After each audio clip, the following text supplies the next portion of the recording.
En la noche del 2 de junio del 2010, Sharon y Kevin Rossington fueron a darle las buenas noches a su hijo más joven, Son, de 21 años. Los padres se fueron a la cama y dejaron a Son en la computadora. Una noche bastante normal para ellos, pero la mañana siguiente, la pareja vio que la cama de su hijo no había sido usada. Son había salido de la casa durante la noche. Que Son saliera era algo fuera de lo normal, porque le asustaba la oscuridad. Algo o alguien lo había tentado a salir a la oscuridad. Fue atraído afuera de la casa esa noche, pero no sabemos por qué.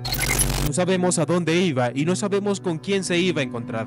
La decisión de Son de aventurarse en la noche resultó ser un crimen catastrófico. No creo que ninguno de nosotros pueda ni empezar a imaginar el horror al que se habría enfrentado. Descubre la impactante historia de Son Rossington, cuya misteriosa desaparición y posterior asesinato conmocionaron a toda una comunidad. En este video, exploramos los detalles escalofriantes de este crimen, desde la noche en la que desapareció hasta el juicio que finalmente llevó a algunos de los responsables ante la justicia. Únete a nosotros mientras desentrañamos los secretos y las revelaciones detrás de este trágico suceso que sacudió los cimientos de una ciudad. Lincoln, una pintoresca ciudad histórica de Midland, dominada por su hermosa catedral. En uno de sus frondosos suburbios, Sharon y Kevin Rossington tuvieron su familia. Primero llegó Chris y 2 años y medio después nació su hijo pequeño Son, en 1988. Le diagnosticaron dificultades de aprendizaje moderada con rasgos autistas por haber sufrido de varicela. Era perfectamente consciente de que a veces la gente hacía cosas diferentes a él. Físicamente, Son estaba desarrollado y cuando llegó a la adolescencia creció mucho. Por ello, llegó a ser conocido como el gigante amable. Pero aunque ya parecía un hombre en muchos aspectos, a medida que crecía, seguía siendo un niño. Es extraño mirar a alguien de su estatura y pensar que un tipo tan grande puede tenerle miedo a la oscuridad. A los 17 años, Son se reunió con una psiquiatra por sus dificultades de aprendizaje. El reporte de la psiquiatra decía que era un joven vulnerable y crédulo. 3 años más tarde, en 2009, recibió un diagnóstico adicional de síndrome de Asperger.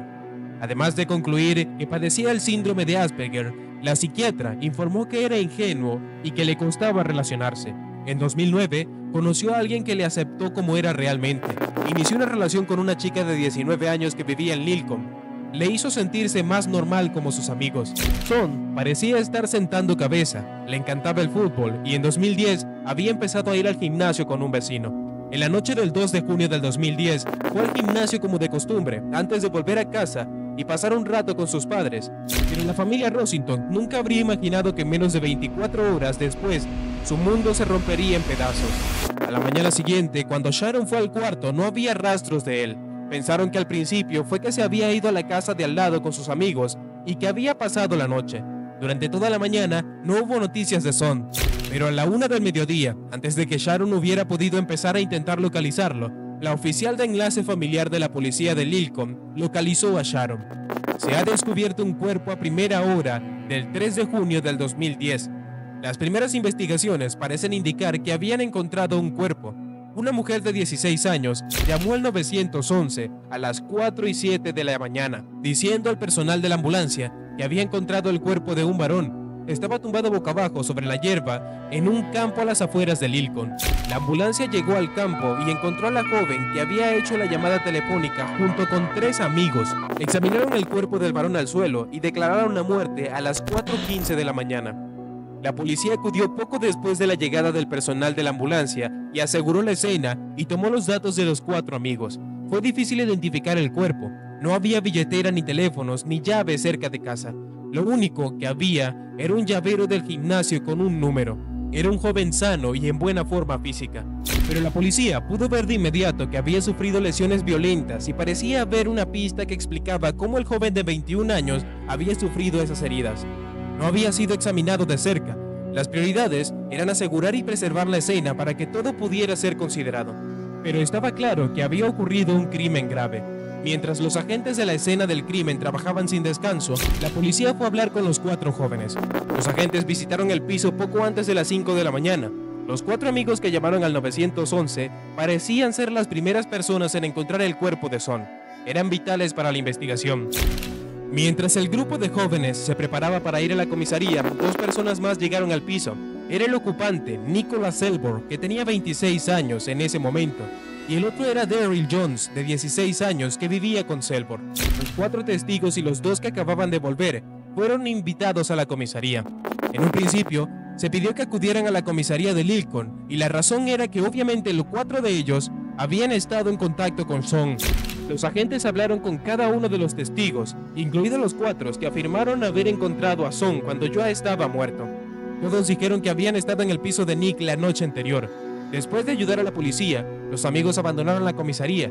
Parecían ser las únicas personas que sabían algo sobre la misteriosa muerte de Son. Pero más tarde ese día, otro testigo se puso en contacto con la policía con nueva información. Un hombre de 40 años de la zona se presentó para decir a la policía que esa mañana había cruzado el campo y se había encontrado con el cuerpo de un hombre tendido en la hierba, que según él, en ese momento todavía estaba vivo y respiraba. Este hombre de hecho trató de despertar a la persona que había encontrado en la hierba y consideró que solo estaba borracho o bajo los efectos de las drogas, y siguió con su camino para ver a unos amigos. Parecía que el testigo había descubierto a Son justo después de las 2 de la mañana. La familia Rosington estaba solo ante el principio de su pesadilla.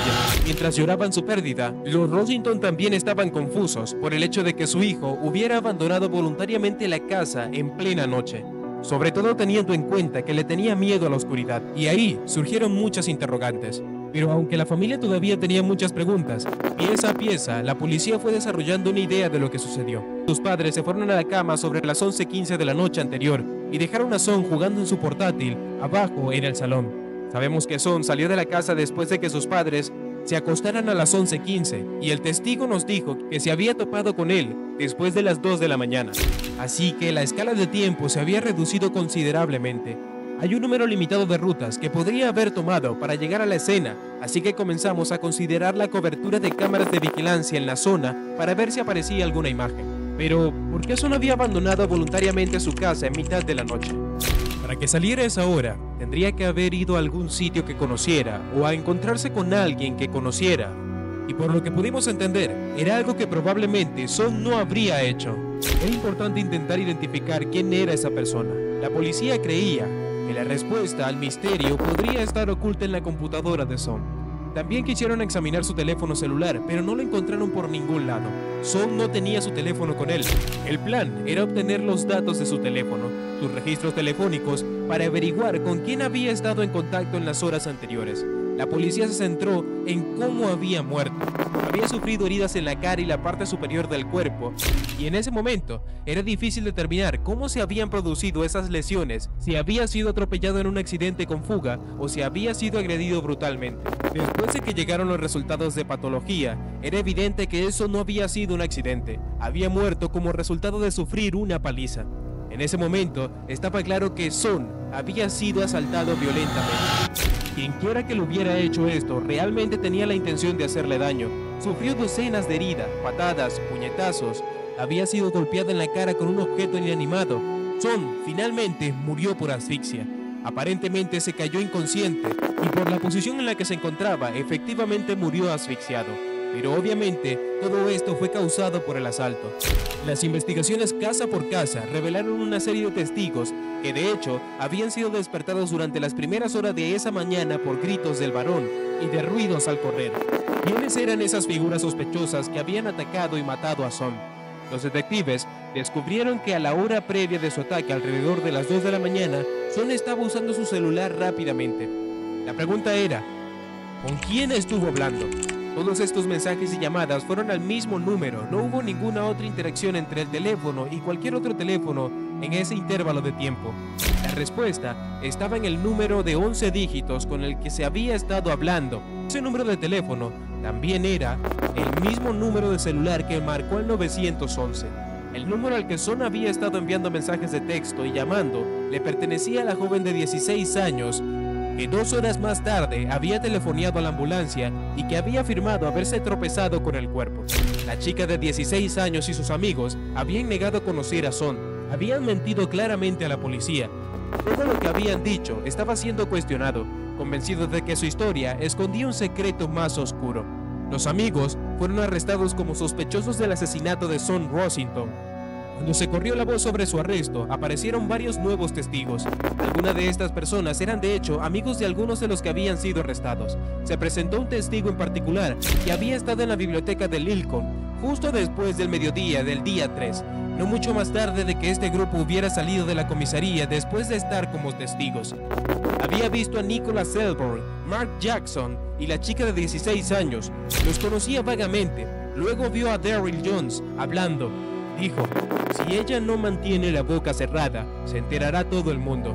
El testigo de la biblioteca no fue la única persona que se acercó a la policía con información. La novia de Daryl Jones, de 16 años, también se presentó. 2 días antes, había recibido un mensaje de texto de su novio diciendo, podría ser condenado por asesinato. Te amo, bebé. Daryl Jones le había dicho que fue quien empezó, pero en realidad fue el mismo Daryl Jones quien lo remató. Habló de que una vez que había empezado no podía parar, lo que dio mucha información sobre el carácter de Jones, pero los testigos también revelaron que la pandilla les había descrito los grandes esfuerzos que habían hecho para encubrir sus crímenes. Admitieron haber blanqueado el calzado, haberse deshecho de ropa y haber ocultado pruebas a la policía. La policía seguía escuchando la misma versión de los hechos que les contaron. Decía que la pandilla se había inventado una versión de los hechos de esa noche para atenerse a ella. Sin embargo, no todos al parecer estaban cumpliendo el acuerdo.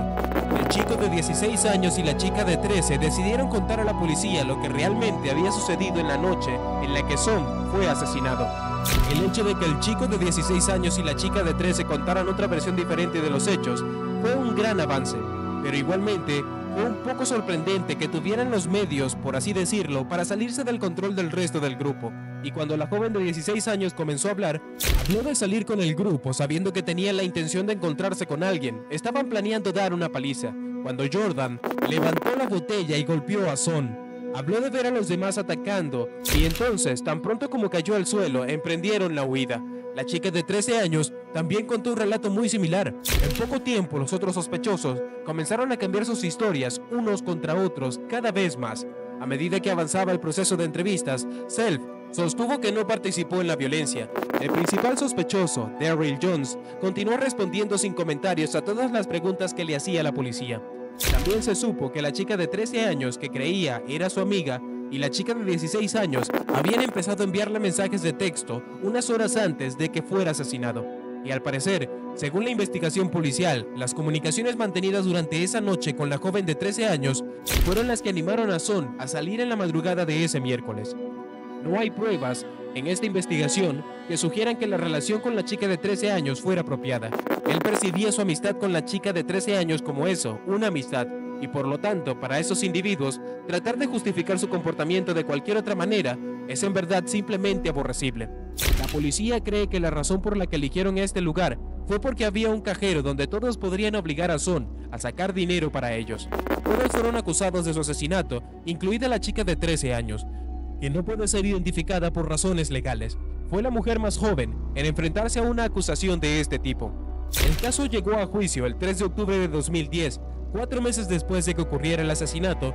Todos se declararon inocentes del asesinato de Son Rossington. El 17 de diciembre de 2010 se emitieron los veredictos. El chico de 16 años fue declarado inocente. La chica de 13 años fue declarada culpable de conspiración para prevenir el curso de la justicia y sentenciada a una orden de rehabilitación juvenil por 2 años. La chica de 16 fue declarada culpable de homicidio involuntario y conspiración para pervertir el curso de la justicia y fue condenado a 5 años en un instituto para delincuentes juveniles. Selborn fue declarado culpable de asesinato y conspiración para pervertir el curso de la justicia y sentenciado a cadena perpetua, a cumplir un mínimo de 13 años de prisión. Mark Jackson también fue declarado culpable de ambos cargos y recibió la misma sentencia. Daryl Jones también fue declarado culpable y condenado a una pena mínima de 13 años.